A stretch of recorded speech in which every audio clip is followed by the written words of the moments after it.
Yera, Ansus, Bienvenue dans le monde magique des runes. Un voyage aux racines de la connaissance de nos ancêtres païens. Laissez-vous envoûter par ces anciens mystères et ces symboles millénaires. Méditez, participez à la renaissance de ce savoir presque perdu. Avant de s'attaquer aux runes proprement dites, il faut mettre quelques points au clair afin d'avoir une approche basée sur une expérience véritablement vibrante. On ne peut vraiment comprendre les runes que si l'on se plonge dans son cadre mythologique, historique et même archéologique. Certains disent même qu'il faut pour cela être païen. Et je crois qu'ils n'ont pas tort. Lorsqu'on parle des runes, on parle d'une tradition millénaire et vivante. Il ne s'agit pas juste d'acheter un bouquin dans le supermarché du coin, de le lire une fois et de se croire pour autant un maître runique. Je vous invite donc avant tout, pour ceux qui ne l'auraient pas encore fait, à étudier l'histoire des peuples germano-nordiques et de vous renseigner sur ces mythes et ces dieux.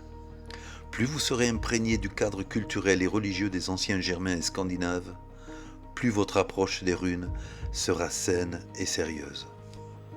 Et croyez-moi, étudier la mythologie germano-nordique est loin d'être rébarbatif.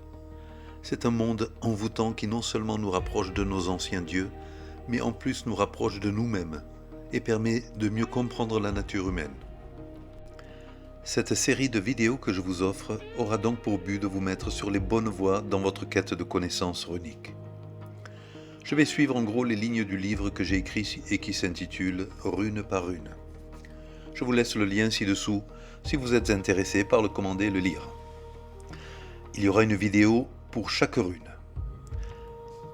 Celle-ci est une présentation générale afin de dévoiler ses racines mythologiques et historiques. Il y a tellement de confusion de nos jours en ce qui concerne les runes, dans certains livres et sur beaucoup de sites internet, qu'il est impératif au préalable de dire ce que les runes ne sont pas. Nos ancêtres seraient sûrement surpris et pliés de rire s'ils entendaient les âneries qui se disent en leur nom. Tout d'abord, il y a ces fameux Galdrastafir, dont les plus connus sont les Vegvisir. Ils sont partout présentés de nos jours comme un symbole typiquement viking. Or, ils ne le sont pas du tout. Ce sont des symboles magiques de la tradition islandaise, certes, mais ils ont été créés entre 400 et 700 ans après la fin de l'ère viking. Même si certains de ces symboles conservent un lointain souvenir de quelques runes, la plupart de ces symboles sont influencés par des traditions magiques venues du sud de l'Europe. Sinon, on voit encore trop souvent des titres ridicules comme les runes celtiques. Jamais les Celtes n'ont utilisé de runes. Les runes sont un apport purement germano-nordique. Et quant aux runes des sorcières, là, nous avons affaire à une invention complètement moderne. Nous la devons à la Wicca, qui a une fâcheuse tendance à mélanger des traditions de diverses cultures et, dans ce cas précis, à inventer purement et simplement. De plus, il y a aussi la fameuse histoire de la rune blanche, la soi-disant 25e rune. Là aussi, nous avons affaire à une invention purement moderne. Nous la devons à un certain Ralph Bloom, à la fin du XXe siècle, qui a inventé cette rune blanche et qui n'a vraiment aucune réalité historique. Un bouquin qui vous parle de cette rune blanche n'a aucun intérêt. Ensuite, il existe aussi des inventions récentes, comme la lecture de la rune à l'envers. Jamais, mais alors au beau jamais, dans l'histoire des runes, a existé une seule trace qui dirait qu'il existe une lecture à l'envers. Il n'y a pas d'endroit, il n'y a pas d'envers. La seule tendance négative que pourrait prendre une rune à l'origine positive, ce serait selon le contexte des autres runes juxtaposées. Par ailleurs, des runes préfabriquées, achetées dans le commerce, n'ont pas vraiment de valeur non plus, car les runes doivent être créées par celui qui les manipulera. Bien, à présent nous allons nous pencher un peu sur l'histoire des runes. Le contexte historique, comme je l'ai évoqué avant, est très important si l'on veut avoir une approche correcte. La grande question qui se pose est de savoir où et quand sont apparues les premières runes. À la vue des éléments archéologiques et littéraires, tout porte à croire que l'origine des runes se doit à deux influences principales. D'une part, des symboles dits proto-runiques qui datent de l'âge du bronze germano-nordique, et d'autre part, une influence issue du bassin méditerranéen, en grande partie de l'écriture étrusque. L'influence étrusque serait seulement pour la forme graphique de certaines runes. Et quant à la démarche qui a généré une approche magico-religieuse des symboles, on peut affirmer que l'origine est à ces niveaux purement germano-nordique. Les symboles proto-runiques en question sont connus comme les gravures rupestres appelées Helleristningar. Elles remontent à une époque antérieure aux Germains en soi et prend ses racines dans le lointain âge du bronze. Ces gravures rupestres ont été trouvées principalement dans le sud de la Scandinavie, mais à Kelchalp dans les Alpes ont également été retrouvés des symboles qui précèdent clairement, au niveau symbolique, les runes. Comme vous pouvez le constater sur ces images, les symboles Helleristningar, en plus de présenter de nombreux symboles solaires, on peut reconnaître facilement des symboles rappelant le graphisme de certaines runes. Et contrairement aux écritures du bassin méditerranéen, qui n'avaient qu'un usage profane, les gravures rupestres de l'âge de bronze germano-nordique révèlent dès le début un usage magico-religieux. L'influence venue du bassin méditerranéen, principalement étrusque, se doit au contact qu'ont eu certains Germains comme les Marcomans avec la culture étrusque. Ce contact ne fut pas que commercial, mais aussi militaire, étant donné que pas mal de Germains s'étaient mis au service des armées étrusques ou romaines. Comme on peut le voir sur l'image, le graphique de certains symboles de l'écriture étrusque peut clairement avoir un lien avec les futures runes germaniques. Il existe la célèbre inscription germanique en caractère étrusque sur le casque de Negau, qui remonte au IIIe siècle avant notre ère. Tout ceci nous parle d'un contexte des runes avant les runes. Mais les runes en soi, reconnues comme telles, n'apparaissent vraiment qu'au 1er et 2e siècle de notre ère. L'inscription de Meldorf en Allemagne en 50 de notre ère serait la plus ancienne inscription runique connue. Ensuite, nous retrouvons d'autres inscriptions runiques dans l'actuelle Allemagne et dans le sud de la Scandinavie. L'alphabet runique s'appelle Futhark, en raison du nom des 6 premières runes.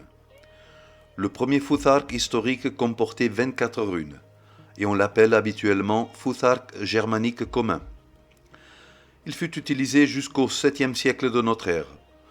De nos jours, on le retrouve sur presque tous les réseaux internet vendus comme runes vikings.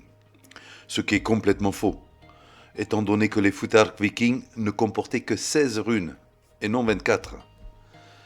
Il a existé de nombreux Futhark, comme on peut le voir de forme résumée sur cette image. Mais il en a existé bien d'autres encore. Et en voici un autre résumé rapide. Des Futhark anglo-saxons, de nombreux Futhark nordiques, sans compter les évolutions tardives des Futhark médiévaux.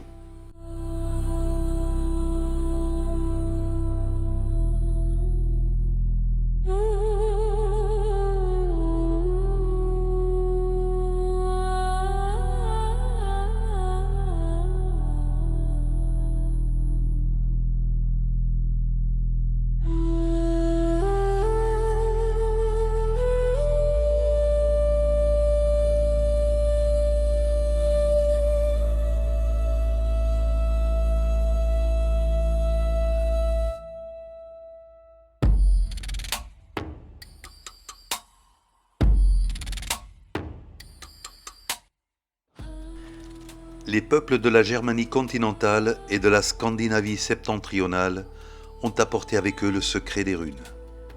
Les grands mouvements migratoires qu'a connus la fin de l'Antiquité et le Haut Moyen-Âge ont été la clé pour la diffusion des runes sur une bonne partie du continent européen et au-delà. Au fur et à mesure de ces mouvements de peuples, que de nos jours encore les Français appellent vulgairement les invasions barbares, les runes, comme on vient de le voir, ont changé en s'adaptant aux nouveaux sons des évolutions linguistiques. Germains et Scandinaves ont tellement bougé dans leur histoire que l'on a retrouvé des inscriptions runiques du Groenland jusqu'à l'actuelle Turquie. Certaines inscriptions runiques existent aussi en Amérique du Nord, mais elles sont entourées de polémiques quant à leur authenticité. Le mot rune en soi possède une étymologie très intéressante et mérite qu'on s'y attarde un instant. Le mot rune vient de l'ancien germanique et signifie secret. Ce mot a d'ailleurs survécu en allemand moderne avec le verbe raunen, verbe qui veut dire susurrer, chuchoter un secret. Et ceci est une indication précieuse car elle nous permet de mieux comprendre comment prononcer le nom des runes. Et en effet, c'est en les susurrant et en les chuchotant qu'on les prononce correctement. Les Eddas, dans le livre du Havamal, nous donnent d'autres éléments de base incontournables afin d'utiliser les runes de manière correcte. Ce texte que vous pouvez voir sur l'image en langue norroise, langue parlée par les Vikings, dit la chose suivante. Sais-tu comment les tailler, comment les interpréter, comment les peindre, comment les mettre à l'épreuve, comment les invoquer, comment les sacrifier, comment les offrir et comment les effacer? Weißt du, wer raden skal?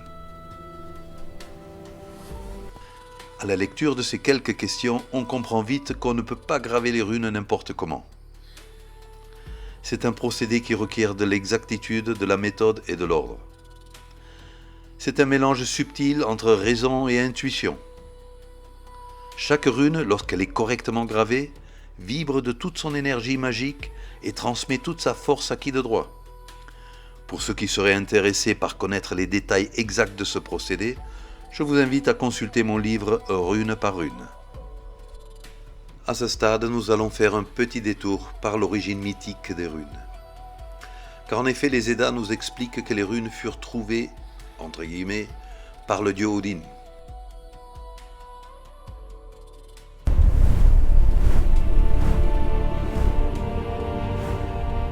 Ansus. Runofahi Raginan Kundo. C'est le fameux passage où le dieu se sacrifie en se pendant à l'arbre cosmique Yggdrasil. Le Havamal, 138, explique de quelle manière il a acquis la connaissance des runes. Odin parle.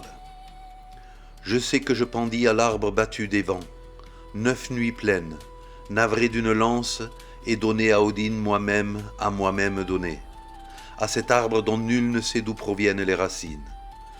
Point de pain ne me remirent, ni de cornes.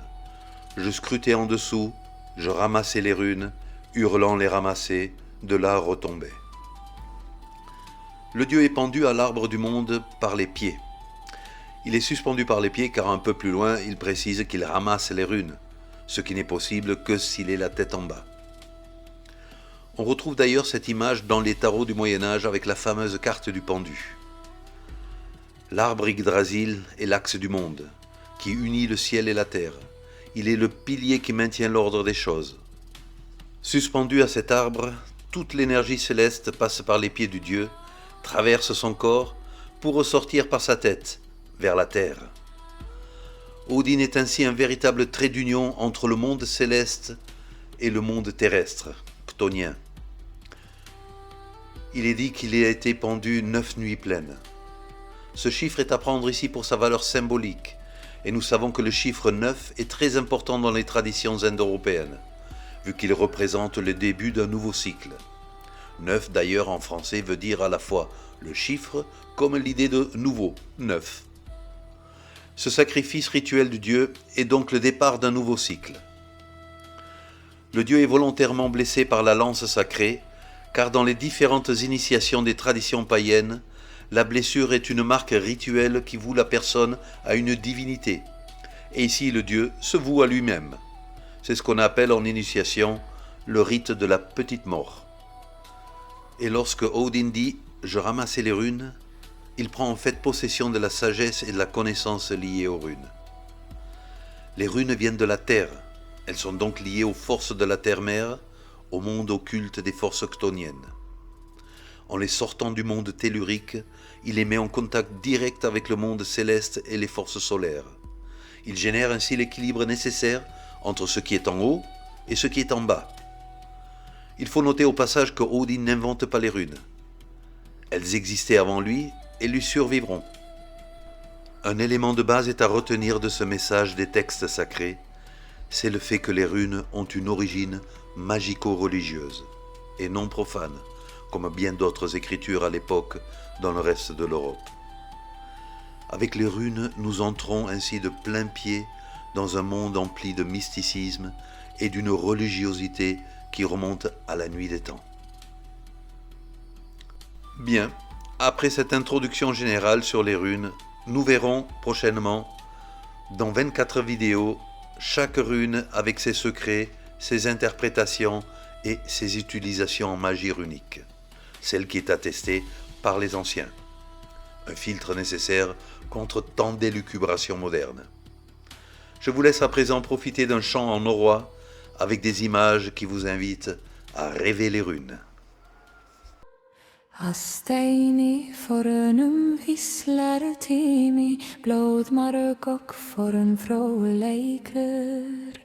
Rúnar ristar af höndum góða, norðurs ómur sannur og eilífur.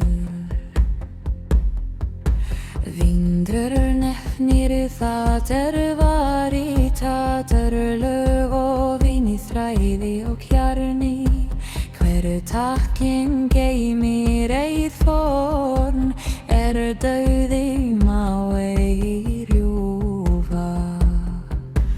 Heyru þú verða marður, lort fortíðar, heilagt tré byrjar að mæla. Rúnar norður, seldur og örlög, Óðinn syngja við vopningu. Óðinn vakir frá Yggdrasili, nýju heimar skelfa við orð. Rúnar sálar líkil örlaga, lattforn valð jóma aftröð.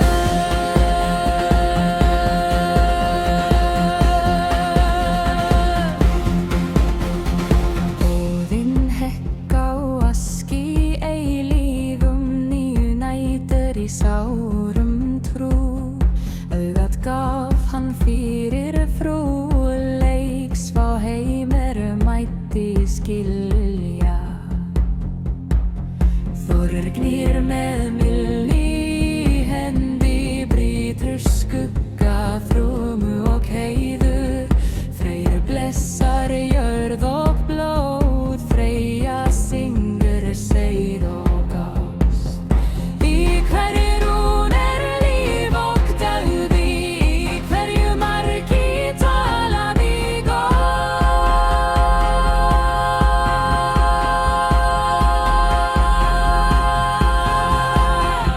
Rúnar norður, seldur og örlög, Óðinn syngja við vopningu. Óðinn vakir frá Yggdrasili, nýju heimar skelfa við orð. Rúnar sálar líkil örlaga, lattforn valð jóma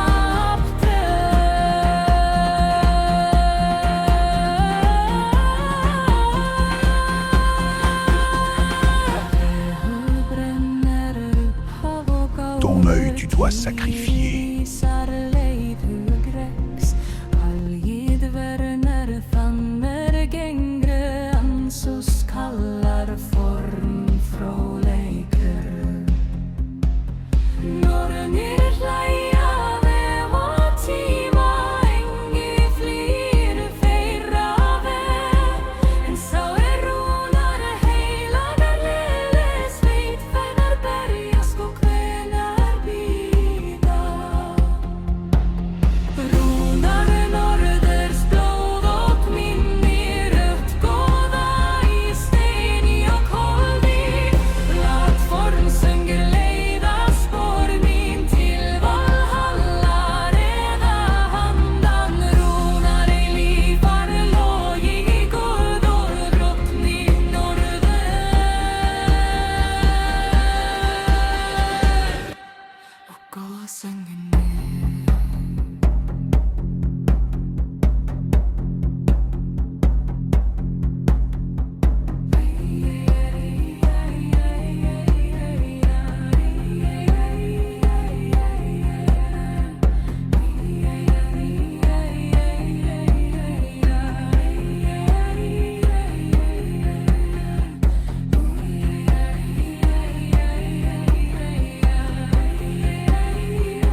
Stein í fornum víslar tími, blóðmark og form fróðleikur.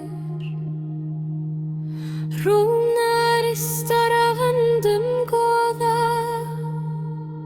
norður súmur, sandur og eilífur. Vindurinn efnir það var rítat, örlög ofin í þræðir og kjarni.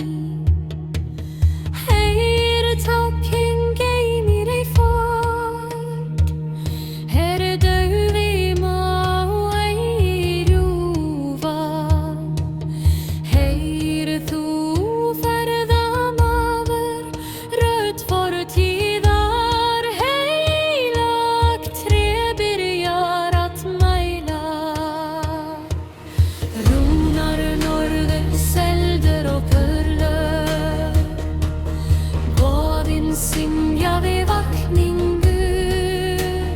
Óðinn vakir frá Yggdrasili, níu heimar skjálfa við orð. Rúnar sálar líkilar laga, lágt forvald ljóma aftur. Óðinn hegg á aski í eilífum, níu nætur í sárum trú. Augat gaf hann fyrir fróðleik, svá heimur mátti skilja. Þorgnýr með mjölni í hendi, brýtur skugga þrummu og heiður. Freyr blessar jöfaglóð, Freyja syngur seif og ást. Í hverri rún líf og dauði, í hverju marki talaði